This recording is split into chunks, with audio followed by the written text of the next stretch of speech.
গণঅভ্যুত্থানের 2 বছর পূর্তিতে খুলল আলোচিত জুলাই জাদুঘর। উন্মোচিত হবে ফ্যাসিস্টদের মুখোশ, মন্তব্য প্রধানমন্ত্রীর। জুলাই গণঅভ্যুত্থান স্মৃতি জাদুঘর ভবিষ্যতের প্রজন্মের সামনে তাদের পূর্বসূরীদের সাহসী ইতিহাস যেমন তুলে ধরবে, অপরদিকে তাদের সামনে উন্মোচিত হবে বিতাড়িত ফ্যাসিস্টদের মুখোশ। জুলাইয়ের আত্মত্যাগ প্রেরণায় রূপ দেওয়ার আহ্বান ভারপ্রাপ্ত রাষ্ট্রপতির। আসুন আমরা অঙ্গীকার করি, জুলাইয়ের আত্মত্যাগকে জাতীয় জীবনে প্রেরণায় রূপ দেব। জুলাই সনদ অক্ষরে অক্ষরে পালন হবে জানালেন স্বরাষ্ট্রমন্ত্রী। জুলাই জাতীয় সনদের প্রত্যেকটা অক্ষর বাস্তবায়ন করা হবে, আমরা প্রতিশ্রুতি দিয়েছি। অধিকার হরণের চেষ্টা প্রতিহতের ডাক 11 দলের। ফ্যাসিস্ট যেখানেই প্রতিরোধ সেখানে, ছাড় দেওয়া হবে না। জুলাই গণঅভ্যুত্থান ছিল সে আমাদের প্রতিরোধের মুহূর্ত, যখন আমরা রুখে দাঁড়িয়েছিলাম। রাজধানী জুড়ে নানা আয়োজন। জুলাই বিপ্লবের 2 বছরের প্রত্যাশা সুষ্ঠু ও জবাবদিহিমূলক গণতান্ত্রিক রাষ্ট্রের যুগান্তকারী প্রাতিষ্ঠানিক সংস্কার চায় জনগণ। জুলাই আমরা একটা শান্তি চাইছিলাম, নতুন একটা বাংলাদেশ গড়ার। একটা ইলেকশনে চলে যায়, আরেকটা ইলেকশনে আসে। তো বাস্তবতা হলো কি, আমাদের জুলাইয়ের আন্দোলনেও আমরা সেই জিনিসটাই দেখলাম। চাঁদের বুকে আছড়ে পড়ল স্পেস এক্সের ফ্যালকন 9 রকেটের একাংশ। পৃথিবীর ওপর কোনো ক্ষতিকর প্রভাব পড়বে না বলছে নাসা। এবং সাফের প্রস্তুতি নিতে সেপ্টেম্বরে 4 জাতি টুর্নামেন্টের পরিকল্পনা বাফুফের। চলছে 5 বাংলাদেশি বংশোদ্ভূত ফুটবলারকে দলে নেয়ার চেষ্টা। স্বাগত নিউজ 24 সংবাদে। পুরো সংবাদে আপনাদের সাথে আছে আমি তাসনিম অর্থী এবং আমি ফয়সাল মাহমুদ রয়েছি আপনাদের সাথে। দর্শক দেখছিলেন সুপার বোর্ড সংবাদ শিরোনাম। দর্শক, বিস্তারিত সংবাদে যাওয়ার আগে আপনাদেরকে একটা সুখবর দিতে চাই। থাইল্যান্ডের 1 নম্বর কফি চেইন ক্যাফে অ্যামাজন এখন বসুন্ধরায়। এখন থেকে কফি প্রেমীরা পাবেন প্রকৃত কফির অনন্য স্বাদ। চলে যাচ্ছি পুরো খবরে। জুলাই জাদুঘর কোনো দল, গোষ্ঠী বা ব্যক্তির একক রাজনৈতিক ভাষ্য প্রতিষ্ঠার স্থান হবে না। এই জাদুঘর হবে সবার, এমনটা বলেছেন প্রধানমন্ত্রী তারেক রহমান। সকালে শেরেবাংলা নগরে জুলাই গণ অভ্যুত্থান স্মৃতি জাদুঘর উদ্বোধন করেন তিনি। বলেন, একটি নিরাপদ বাংলাদেশ গঠনে কাজ করছে সরকার। কেউ কেউ দেশে অস্থিরতা সৃষ্টির অপচেষ্টা শুরু করেছে বলেও অভিযোগ করেন সরকার প্রধান। 2024 সালের 5 আগস্ট ছাত্র জনতার গণ অভ্যুত্থানে পতন হয় শেখ হাসিনা সরকারের। ঐতিহাসিক সেই অভ্যুত্থানের 2 বছর পূর্তির দিন রাজধানীর শেরেবাংলা নগরে প্রধানমন্ত্রী তারেক রহমান জুলাই গণ অভ্যুত্থান স্মৃতি জাদুঘর উদ্বোধন করলেন। সাথে ছিলেন সাবেক অন্তর্বর্তী সরকারের প্রধান উপদেষ্টা ডক্টর মোহাম্মদ ইউনূস। জাদুঘরের বিভিন্ন গ্যালারি ঘুরে দেখেন অতিথিরা। গণ অভ্যুত্থানের স্মৃতি, শহীদদের আত্মত্যাগ, আওয়ামী লীগ সরকারের নির্মমতা ও নির্যাতনের আলোকচিত্র, ভিডিও ও নিদর্শন দেখেন তারা। পরে আলোচনা সভায় প্রধানমন্ত্রী জুলাই শহীদ ও আহতদের অবদানের কথা স্মরণ করেন।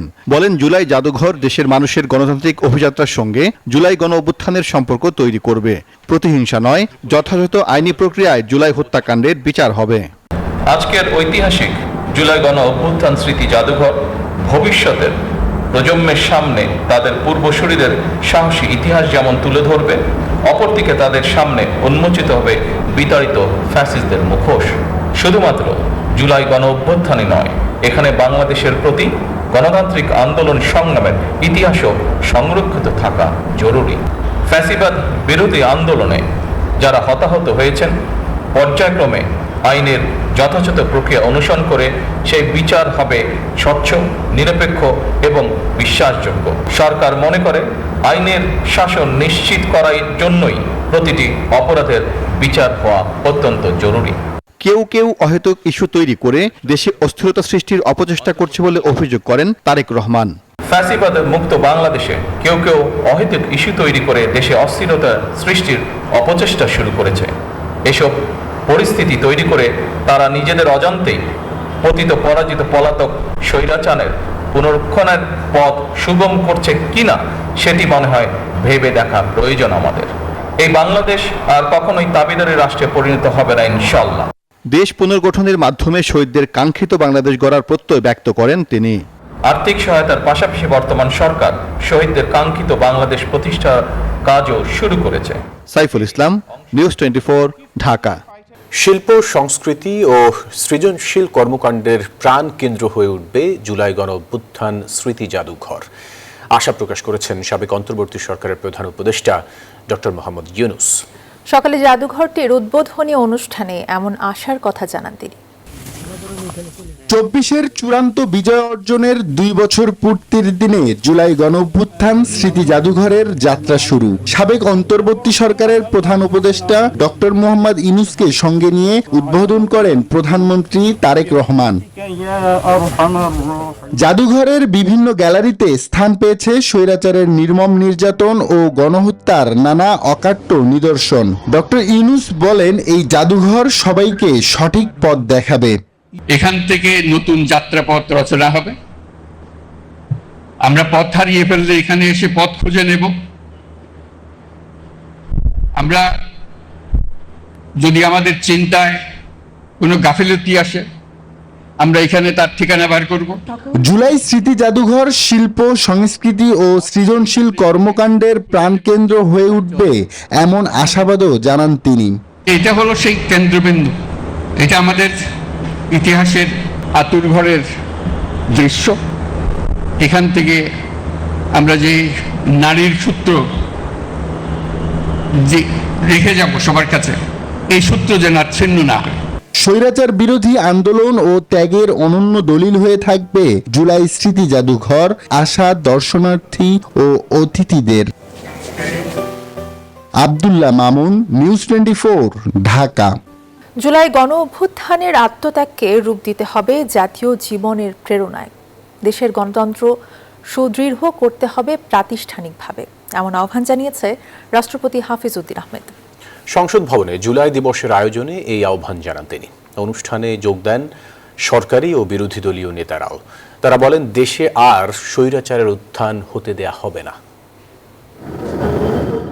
জুলাই গণঅভ্যুত্থান দিবস উপলক্ষে জাতীয় সংসদ ভবনে আয়োজিত পুরস্কার বিতরণ ও আলোচনা সভায় অংশ নেন ভারপ্রাপ্ত রাষ্ট্রপতি হাফিজ উদ্দিন আহমদ, সরকারি ও বিরোধী দলীয় নেতা এবং জুলাই যোদ্ধারা।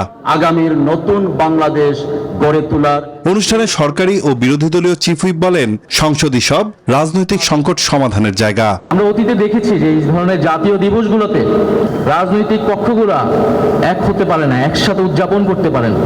আমাদের এটা একত্রে উদযাপন করা উচিত। বাংলাদেশকে ঐক্যবদ্ধ রাখতে হলে আমরা সকল সমস্যাকে নিয়ে আসবো পার্লামেন্টে, আমরা সমাধান করবো সেখানে পার্লামেন্টে, এবং সমাধানের কেন্দ্রবিন্দু হবে পার্লামেন্ট। মতভেদ থাকলেও সবাইকে সহনশীল হওয়ার আহ্বান জানান স্বরাষ্ট্রমন্ত্রী। আর দলীয় স্বার্থকে প্রাধান্য না দেওয়ার আহ্বান বিরোধী দলীয় নেতার। দলের মুখের দিকে খেয়াল রেখে দলের স্বার্থ বিবেচনায় নিয়ে যদি দেশ পরিচালনার চেষ্টা সরকারি দল করেন, আমি নির্দ্বিধায় বলতে পারি আবার তারা ব্যর্থ হবেন। সংস্কার মেরামত যাই বলুন, সেই সংস্কার মেরামতটা আসতে হবে গুড়ায়, সুপ্রিম লর মধ্যে, কনস্টিটিউশনে। আসুন সেখানে আলোচনা করি। আমরা কি কি ধারণ করতে চাই? জুলাই জাতীয় সনদকে 100% আমরা বাস্তবায়ন করতে চাই। মুক্তিযুদ্ধের মতো জুলাইও গণতন্ত্র প্রতিষ্ঠার সংগ্রাম। এই আত্মত্যাগকে রূপ দিতে হবে জাতীয় জীবনের প্রেরণায়, বলেন ভারপ্রাপ্ত রাষ্ট্রপতি।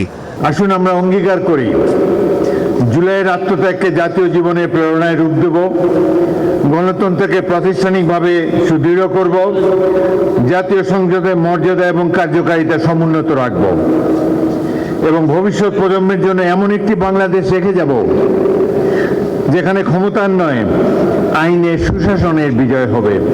এর আগে আরেক অনুষ্ঠানে ভারপ্রাপ্ত রাষ্ট্রপতি বলেন, দেশে আবারও ফ্যাসিবাদ মাথাচাড়া দিলে তা সম্মিলিতভাবে প্রতিহত করতে হবে। আওয়ামী লীগের দেখেন, তাদের কোনো অনুশোচনা নাই। এত অন্যায়, অবিচার, খুন, গুম, মানি লন্ডারিং, হত্যা, নির্যাতন, আয়নাঘর, এতে তারা কোনো লজ্জাবোধ করে না তো। আবার বলে যে ডিসেম্বর মাসে আসেন, দেশে এসে পদার্পণ করবেন। আমরা অপেক্ষা করে আছি, আসেন দেশে। দেশে আছেন, দেখা হবে ইনশাল্লাহ রাজপথে। 27 বছর বয়সে মুক্তিযুদ্ধ করেছি, এখন 82 বছর বয়সে আরেকটা করব বাংলাদেশের জন্য। বলেন, জুলাই যোদ্ধা ও শহীদ পরিবারের প্রতি সুবিচার নিশ্চিত করাই হবে সংসদ ও সরকারের প্রধান দায়িত্ব। এই দেশে যতদিন গণতন্ত্র থাকবে, সাধারণ মানুষের মত প্রকাশের স্বাধীনতা থাকবে। নাইম আলচিকো, নিউজ 24, ঢাকা। জনগণের অধিকার হরণের চেষ্টা হলে প্রতিরোধ করবে 11 দলীয় ঐক্য, এমনটি হুঁশিয়ারি দিয়েছেন বিরোধী দলীয় নেতা ডাক্তার শফিকুর রহমান। দুপুরে রাজধানীতে এক আয়োজনে এই হুঁশিয়ারি দেন তিনি। তিনি বলেন, সামগ্রিক পরিস্থিতি দেখে মনে হচ্ছে আরেকটা বিপ্লব আসন্ন। দলীয়করণ, চাঁদাবাজি, সন্ত্রাস বন্ধ না করলে বর্তমান সরকার টিকতে পারবে না, এমনটাও বলেন জোটের নেতারা। গণভোটের গণরায় বাস্তবায়নের দাবি ও জুলাই গণহত্যায় জড়িতদের বিচারের দাবিতে বায়তুল মোকাররমের দক্ষিণ গেটে এই গণসমাবেশ করে 11 দলীয় ঐক্য। গণসমাবেশ শুরু হওয়ার পর বৃষ্টি শুরু হলেও তা উপেক্ষা করে বক্তব্য রাখেন 11 দলের শীর্ষ নেতারা। তারা বলেন, বিশ্ববিদ্যালয় ক্যাম্পাস দখল, দলীয়করণ, চাঁদাবাজি, সন্ত্রাস বন্ধ না করলে বিএনপি সরকারে টিকতে পারবে না। এমন জায়গায় ধাক্কাইয়া নিয়ে যাবেন না যেখান থেকে আপনাদের পতন শুরু হবে। গতকালের 3টা জায়গায় যে হামলা হয়েছে এটাই প্রমাণ করে আপনার দলের লোকেরা আপনাকে প্রধানমন্ত্রী হিসেবে চায় না। দলীয়করণ, চাঁদাবাজি, সন্ত্রাস হাসিনা এবং তার বাহিনী করেছিল, টিকতে পারে নাই, আপনিও পারবেন না। গণসমাবেশে প্রধান অতিথির বক্তব্যে বিরোধী দলীয় নেতা বিএনপিকে হুঁশিয়ারি দিয়ে বলেন, যেখানেই জনগণের অধিকার হরণ করা হবে সেখানেই প্রতিরোধ গড়ে তোলা হবে। বলেন, বাংলার জমিনে আর কোনো ফ্যাসিবাদ মেনে নেওয়া হবে না। শিক্ষাঙ্গনের ছাত্র এবং শিক্ষকরা তারা আতঙ্কগ্রস্ত। সেই গণরুম, গেস্ট রুম, সেই ফ্যাসিবাদ আবার নতুন অ্যাপ্রন গায়ে দিয়ে চলে আসছে কিনা। আমরা শিক্ষাঙ্গনের ছাত্র, শিক্ষক, কর্মচারী সবাইকে বলবো, ফ্যাসিস্ট যেখানেই প্রতিরোধ সেখানে, ছাড় দেওয়া হবে না। সভাপতির বক্তব্যে বাংলাদেশ খেলাফত মজলিসের আমির মাওলানা মামুনুল হক বলেন, ফ্যাসিবাদকে আবারও প্রতিরোধ করতে হবে। বিপ্লব পরবর্তী নতুন বাংলাদেশে ছাত্র দলের সন্ত্রাস নির্ভর রাজনীতি বাংলাদেশের শিক্ষাঙ্গনগুলোতে চলতে পারে না। বলেন, গণভোটের রায় জীবনের বিনিময় হলেও বাস্তবায়ন করা হবে। জনগণ রাজপথে নেমে। তাওহিদুল ইসলাম, নিউজ 24, ঢাকা।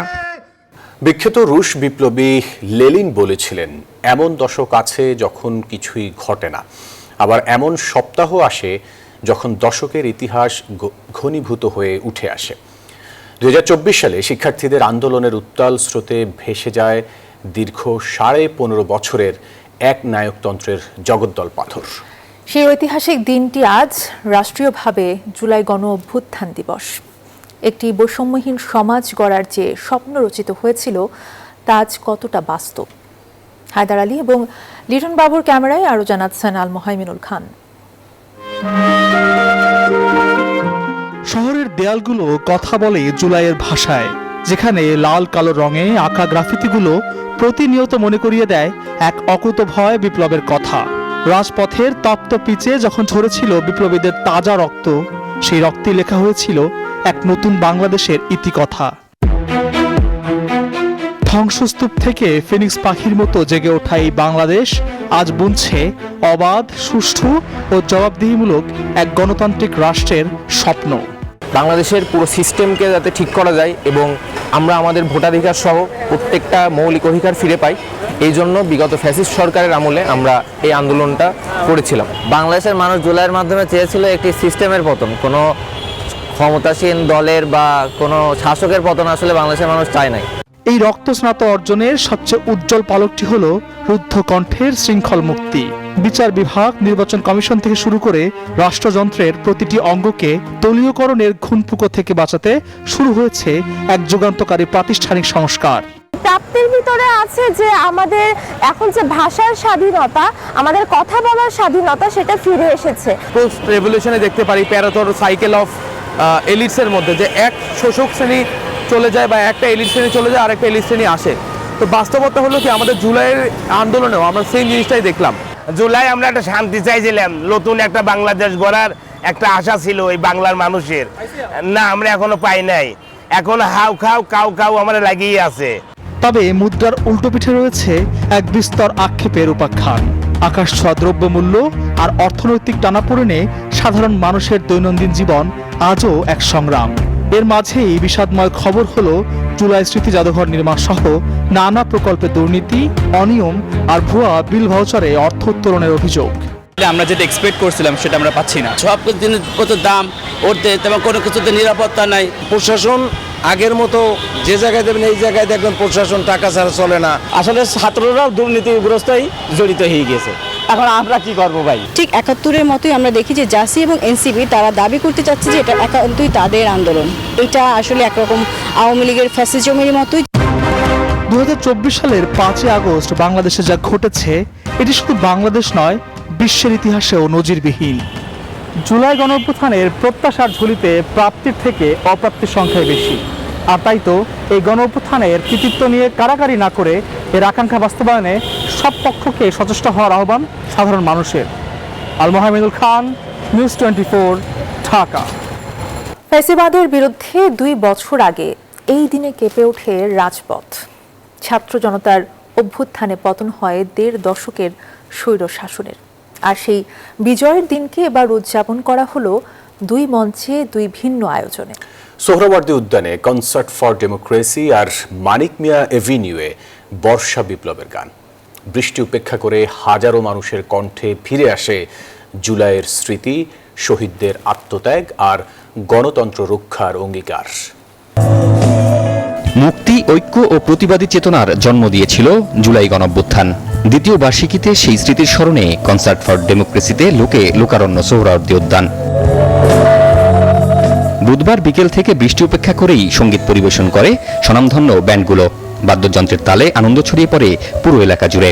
আমাদের যে আকাঙ্ক্ষা ছিল সেটি হচ্ছে গণতন্ত্রের মাধ্যমে একটি সাম্য, ন্যায় বিচার এবং মানবিক মর্যাদা সম্পন্ন বাংলাদেশ প্রতিষ্ঠা হবে। গণঅভ্যুত্থানের মাধ্যমে একটা বিজয় ছিনিয়ে এনেছি, এটা আমার মনে হয় আমাদের বাঙালিদের একদম রক্তের সাথে মিশে আছে।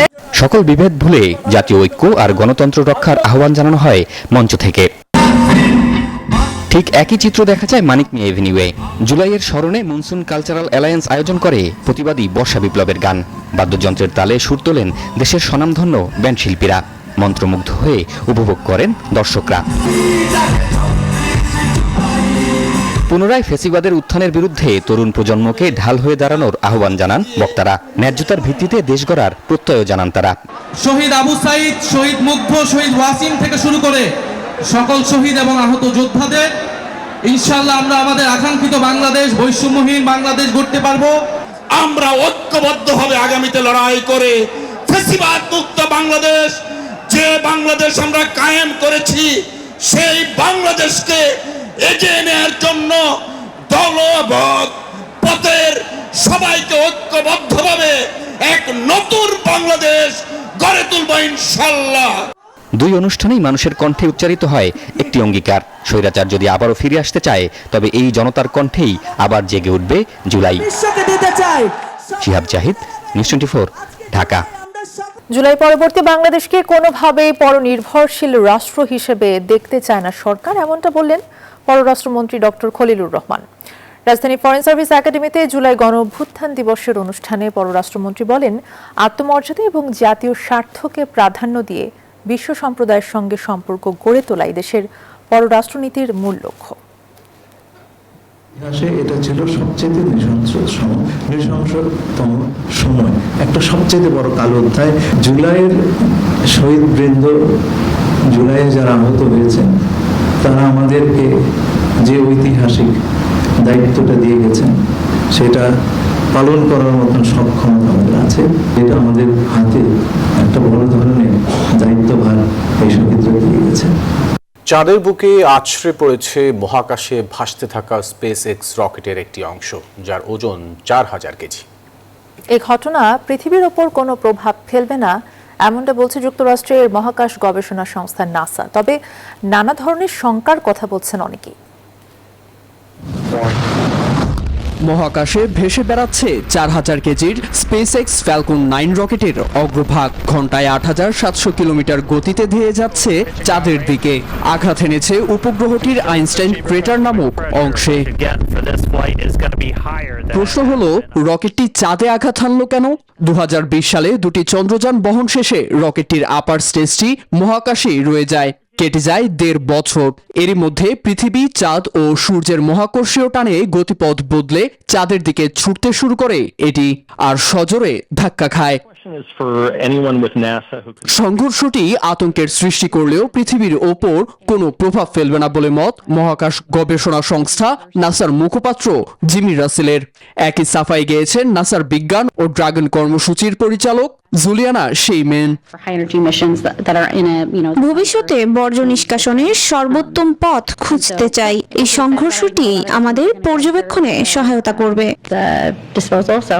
তবে অনাকাঙ্ক্ষিত এই সংঘর্ষ মহাকাশে আবর্জনা বা স্পেস ডেব্রিস ছড়াবে, যা আকাশযান চলাচলে বাধা হয়ে দাঁড়াবে বলে মত কেমব্রিজ বিশ্ববিদ্যালয়ের জ্যোতির্বিজ্ঞানী ডক্টর মেট বোথওয়েলের, যার পরিমাণ এখনই প্রায় 190 টনের কাছাকাছি। এর আগে 2022 সালে চীনের একটি রকেট অনাকাঙ্ক্ষিতভাবে চাঁদে আঘাত হানে, আর 2009 সালে গবেষণার জন্য নাসা ইচ্ছাকৃতভাবে একটি রকেটের অংশ চাঁদে বিধ্বস্ত করে। নীরব দাস, নিউজ 24। সাফ চ্যাম্পিয়নশিপের সেরা প্রস্তুতি নিতে আগামী সেপ্টেম্বরে কিরগিজস্তান, লেবানন সহ 4 জাতির টুর্নামেন্ট খেলার পরিকল্পনা সাজাচ্ছে বাংলাদেশ ফুটবল ফেডারেশন। এছাড়াও সাফের আগে 5 বাংলাদেশি বংশোদ্ভূত খেলোয়াড়কে দলে পেতে কাজ করছে বাফুফে। দক্ষিণ এশিয়া ফুটবলের সবচেয়ে বড় আসর সাফ চ্যাম্পিয়নশিপকে সামনে রেখে প্রস্তুতিতে কোনো ঘাটতি রাখতে চায় না বাংলাদেশ ফুটবল ফেডারেশন। লক্ষ্য একটাই, শিরোপার লড়াইয়ে শক্ত অবস্থান তৈরি করা। সেই লক্ষ্যে আগামী সেপ্টেম্বরের ফিফা উইন্ডোতে 4 জাতির একটি আন্তর্জাতিক টুর্নামেন্ট খেলার পরিকল্পনা করছে বাফুফে, যেখানে বাংলাদেশের সম্ভাব্য প্রতিপক্ষ হিসেবে থাকছে কিরগিজস্তান, লেবানন সহ আরও একটি দল। শক্তিশালী প্রতিপক্ষের বিপক্ষে ম্যাচ খেলে সাফের আগে নিজেদের ঝালিয়ে নিতে চায় লাল সবুজের প্রতিনিধিরা।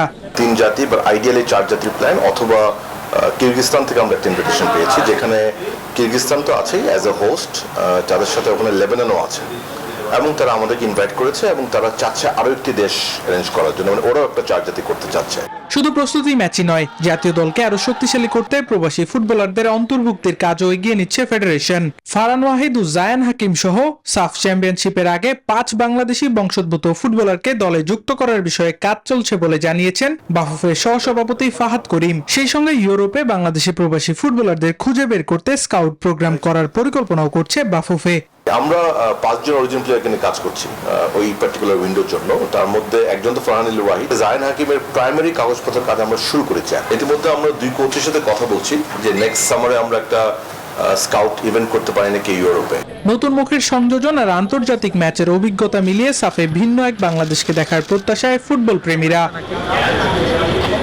আবরার আল দাইয়াম, নিউজ 24, ঢাকা।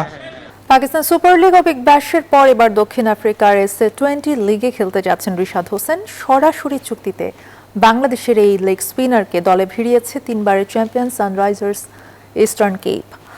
সবকিছু ঠিক থাকলেই এস-20তে খেলা প্রথম বাংলাদেশি ক্রিকেটার হবেন রিশাদ। এর আগে দল পেলেও মাঠে নামার সুযোগ হয়নি তাইজুল ইসলামের। অস্ট্রেলিয়ার তারকা অলরাউন্ডার মিচেল মার্শকেও দলে নিয়েছে সানরাইজার্স। দলটির ব্যাটিং কোচ হিসেবে আছেন বাংলাদেশের সাবেক প্রধান কোচ রাসেল ডমিঙ্গো। আগামী 9 জানুয়ারি শুরু হয়ে 4 ফেব্রুয়ারি পর্যন্ত চলবে এস-20-র নতুন আসর। একই সময় অনুষ্ঠিত হওয়ার সম্ভাবনা আছে বিপিএলও। ফলে আফ্রিকার এই লিগে খেললে টানা দ্বিতীয়বারের মতো বিপিএলে দেখা যাবে না রিশাদ হোসেনকে। আর এই ছিল নিউজ 24 সংবাদে। ধন্যবাদ সবাইকে।